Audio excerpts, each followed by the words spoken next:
तो रामचरितमानस के बारे में जो भी कुछ अमर्यादित टिप्पणी हुई है वो केवल अब डॉक्टर चंद्रशेखर का बयान नहीं है, वो नीतीश कुमार का बयान है, बिहार सरकार का बयान है। अगर आप राम भक्त हैं तो राम का अपमान करने वाले लोगों पर कार्रवाई करके दिखाइए। चुप्पी साधे रहेंगे और कहेंगे मैं बातचीत करूंगा तो ये नहीं चलेगा। तो पहले भी बोल चुके हैं कि राम जन्मभूमि का जो मंदिर बन रहा है, राम जन्मभूमि वो नफरत की भूमि पर मंदिर बन रहा है। मनोज झा ने भी डिफेंड किया है डॉक्टर चंद्रशेखर को, तेजस्वी यादव भी डिफेंड कर रहे हैं चंद्रशेखर को। तो इसका मतलब है कि उन्होंने जो अपमान किया राम का, रामचरितमानस का, ये उनका व्यक्तिगत विचार नहीं, उनकी पार्टी का विचार है। डॉक्टर चंद्रशेखर को हटाने के बजाय नीतीश कुमार को ही हटना पड़ सकता है। तो इसलिए वो झुकने वाले नहीं है। इस तरफ देखना है कौन झुकता है, हटा जा सके। जो 10 लाख नौकरी का मुद्दा था वो गौण हो गया, क्योंकि दे तो सकते नहीं 10 लाख नौकरी। सुशासन की बात खत्म हो गई, लॉ एंड ऑर्डर का मुद्दा खत्म हो गया। तो उन मुद्दों पर चूंकि अब ये जवाब देने में सक्षम नहीं है, इसलिए जानबूझकर इस तरह के मुद्दे लाए जाते हैं ताकि समाज में ध्रुवीकरण हो।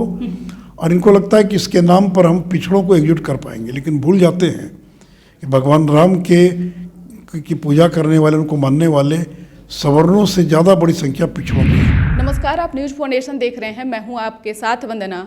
रामचरितमानस पर विवादित टिप्पणी करने वाले बिहार के शिक्षा मंत्री प्रोफेसर चंद्रशेखर के बयान पर महागठबंधन के दोनों प्रमुख घटक दल आमने सामने हैं। हालांकि सवाल यह है कि सिर्फ वार पलटवार करने से नहीं होगा। क्या शिक्षा मंत्री बयान को वापस लेंगे? क्या तेजस्वी यादव अपने नेता के ऊपर कार्रवाई करेंगे? क्योंकि सिर्फ एक प्रोफेसर चंद्रशेखर सिंह की बात नहीं है बिहार में। सुधाकर सिंह हो गए, जगदानंद सिंह हो गए, अब उसके बाद विजय मंडल हो गए, अब प्रोफेसर चंद्रशेखर एक अलग ट्रैक पर चलने लगे। इस विषय पर हमारे साथ बात करने के लिए हैं बीजेपी के वरिष्ठ नेता, बिहार के पूर्व डिप्टी सीएम सह राज्यसभा सांसद सुशील कुमार मोदी। सर, जो अभी खेल रहे हैं महागठबंधन के 2 प्रमुख घटक दल, कैसे इसको देख रहे हैं? देखिए, रामायण को लेकर महागठबंधन में महाभारत मची है जी, और इसके लिए जिम्मेवार है नीतीश कुमार। देखिए, शिक्षा मंत्री का बयान ये उनका व्यक्तिगत बयान नहीं है। शिक्षा मंत्री के नाते उन्होंने नालंदा खुले विश्वविद्यालय में सार्वजनिक भाषण दिया। शिक्षा मंत्री के नाते भाषण दिया, कोई डॉक्टर चंद्रशेखर के नाते भाषण नहीं दिया। तो मंत्री का बयान सरकार का अधिकृत बयान माना जाता है। तो रामचरितमानस के बारे में जो भी कुछ अमर्यादित टिप्पणी हुई है वो केवल अब डॉक्टर चंद्रशेखर का बयान नहीं है, वो नीतीश कुमार का बयान है, बिहार सरकार का बयान है। तो इसलिए अगर नीतीश जी, आपके दल के नेता लोग जो नाटक कर रहे हैं विरोध का, तो ये केवल विरोध प्रदर्शित करने से नहीं होगा। अगर आप राम भक्त हैं तो राम का अपमान करने वाले लोगों पर कार्रवाई करके दिखाइए। चुप्पी साधे रहेंगे और कहेंगे मैं बातचीत करूंगा तो ये नहीं चलेगा। अगर आप चुप्पी साधे हैं, इसका मतलब है कि आप राम विरोधी हैं और आप चंद्रशेखर के साथ खड़े हैं। और तेजस्वी यादव, देखिए, उनकी पार्टी का तो वही चरित्र है। इसे जगता बाबू ने जो कहा कोई गलत नहीं कहा, क्योंकि जगता बाबू तो पहले भी बोल चुके हैं कि राम जन्मभूमि का जो मंदिर बन रहा है, राम जन्मभूमि वो नफरत की भूमि पर मंदिर बन रहा है। मनोज झा ने भी डिफेंड किया है डॉक्टर चंद्रशेखर को, तेजस्वी यादव भी डिफेंड कर रहे हैं चंद्रशेखर को। तो इसका मतलब है कि उन्होंने जो अपमान किया राम का, रामचरितमानस का, ये उनका व्यक्तिगत विचार नहीं, उनकी पार्टी का विचार है। और वो सरकार के मंत्री, इसलिए सरकार का विचार है, इसलिए नीतीश जी को कार्रवाई करनी होगी। और देखिए, आगामी दिनों के अंदर जहां वो जाएंगे बिहार के अंदर, नौजवान उनको काले झंडे दिखाएंगे, उनका बहिष्कार किया जाएगा। अगले 2-3 दिनों में हर जिले में 1-2 मुकदमे उन पर दर्ज किए जाएंगे। समाज में नफरत पैदा करना, विद्वेष पैदा करना, किसी धर्म विशेष के बारे में इस प्रकार की टिप्पणी करना, तो ये बर्दाश्त योग्य नहीं है। इसलिए नीतीश जी, आप चुप्पी तोड़िए और कार्रवाई करके दिखाइए।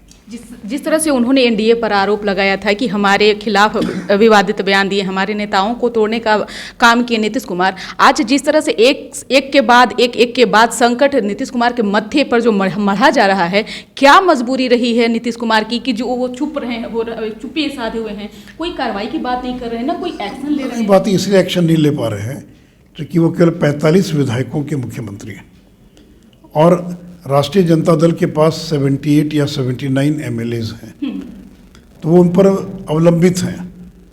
अगर राष्ट्रीय जनता दल चाहेगा तो इनकी छुट्टी कर सकता है, डॉक्टर चंद्रशेखर को हटाने के बजाय नीतीश कुमार को ही हटना पड़ सकता है। तो इसलिए वो झुकने वाले नहीं हैं। इस तरफ देखना है कौन झुकता है। और ये तो आगामी दिनों के अंदर ये एक बड़ा मुद्दा बनेगा, मुद्दा बन चुका है, और केवल बिहार के अंदर ही नहीं बल्कि पूरे देश के अंदर। तो इसलिए ये विवादित बयान जो दिया है उनका कन्विक्शन है। वो ये भूल जाते हैं कि रामचरितमानस के अंदर निषाद राज का भी जिक्र आया है, भालू वानर का भी जिक्र आया है, वन जंतुओं का भी साथ लेकर उन्होंने रावण का वध किया था। माँ शबरी के जूठे भेर खाए थे। और माँ शबरी कौन है? बिहार के अंदर जो मुसहर समाज के लोग हैं वो माँ शबरी की पूजा करते हैं। तो रामचरितमानस जो भाईचारे का संदेश देता है, जो एक आदर्श पुरुष कैसा होना चाहिए, एक आदर्श पति पत्नी का संबंध कैसा होना चाहिए, पिता पुत्र का संबंध कैसा होना चाहिए, वो जो इन सारी चीज़ों को प्रदर्शित करता है, उस रामचरितमानस के बारे में जिसके बारे में डॉक्टर लोहिया ने और कहा था कि, और उन्होंने प्रारंभ किया था रामायण मेला, चित्रकूट के अंदर देश में पहला रामायण मेला डॉक्टर लोहिया ने लगाने का काम किया था। आप कहते हैं कि वो उनका अनुयायी हैं, और उनके अनुयायी जो हैं वो तो पथभ्रष्ट हो गए, वो इस प्रकार की बातें बोल रहे हैं। तो देखिए, डॉक्टर चंद्रशेखर के मुद्दे को हम छोड़ेंगे नहीं, इसका खामियाजा उनको भुगतना पड़ेगा और नीतीश जी को अंततः उनको बर्खास्त करना होगा। एक सवाल अभी है सर कि जिस तरह से तेजस्वी यादव कहते हैं कि हमारी पार्टी A to Z की है, और हमेशा से आरोप लगाते रहे हैं कि RSS वाले, बीजेपी वाले धर्म की राजनीति करते हैं, धर्म की आड़ में वो खेल खेलते हैं, तो आज क्या लगता है कि 2024 के चुनाव से पहले ये लोग उसी तर्ज पे चलना शुरू कर दिए हैं? देखिए, तो जानबूझकर योजनाबद्ध तरीके से उन्होंने ये मुद्दा उठाया है। कल जगताओं का बयान था कि मंडल के सामने कमंडल नहीं झुकेगा, या कमंडल के सामने मंडल नहीं झुकेगा। वो क्या कहना चाह रहे हैं? वो इसको पिछड़ों से जोड़ रहे हैं। वो ये भूल जाते हैं कि आज मंडल कमंडल दोनों भाजपा के साथ है जी। अगर मंडल कमंडल दोनों नहीं होता तो नरेंद्र मोदी जी को 303 लोकसभा की सीटें नहीं आती। तो जिस पिछड़ा समाज पर एक समय में लालू यादव का प्रभाव था, आज वो पिछड़ा समाज लालू यादव को छोड़कर बीजेपी के साथ आ चुका है, और वो चाहते हैं कि मंडल कमंडल की लड़ाई हो। उन्होंने कल खुलकर ये कह दिया, अब मंडल कमंडल की लड़ाई नहीं होगी। मंडल के हम राजद से ज़्यादा बड़े समर्थक हम मंडल के, इसलिए मंडल कमंडल दोनों हमारे साथ हैं। एक अंतिम सवाल है सर कि जो अभी हालात बने हुए महागठबंधन के अंदर, क्या आप इसकी भविष्य क्या देख रहे हैं? नहीं, देखिए, ये गठबंधन तो बहुत दिनों तक चलेगा नहीं।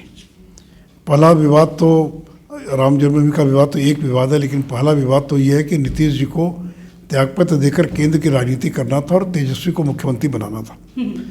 और ये जो सारी बयानबाजी हो रही है, उसके पीछे कहीं न कहीं मंशा यही है कि नीतीश जी वायदे को पूरा नहीं कर रहे हैं, धोखा दे रहे हैं, और इसे उन पर दबाव बनाया जा रहा है कि आप अगर इस्तीफा नहीं देंगे और तेजस्वी को सत्ता नहीं सौंपेंगे तो सुधाकर सिंह से गालियाँ खिलवा रहे हैं।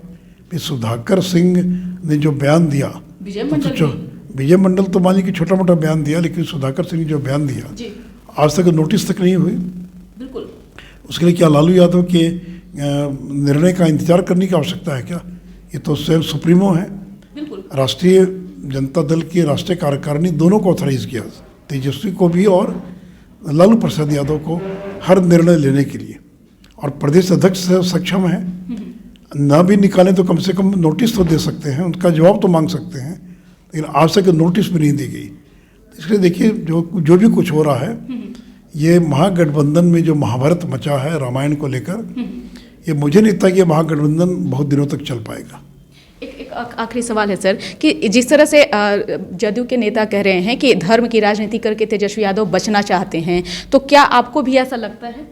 मैंने कहा कि जानबूझकर इस मुद्दे को उन्होंने लाया ताकि मूल मुद्दों से ध्यान बांटा जा सके। जो 10 लाख नौकरी का मुद्दा था वो गौण हो गया, क्योंकि दे तो सकते नहीं 10 लाख नौकरी। सुशासन की बात खत्म हो गई, लॉ एंड ऑर्डर का मुद्दा खत्म हो गया।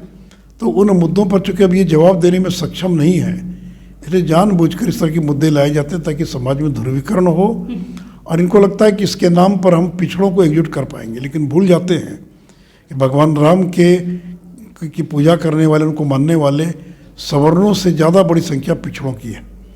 इसलिए ये समाज को जो बांटना चाहते हैं वो बांटने में सफल नहीं हो पाएंगे। तो ऐसे में अति पिछड़ा और पिछड़ा की बात नहीं कर पाएंगे। वही कह रहे हैं कि इसलिए वो जो उनका प्रयास है कि हम राम के नाम पर पिछड़ों को एकजुट करके अपने साथ कर लें, देखो कर नहीं पाएंगे।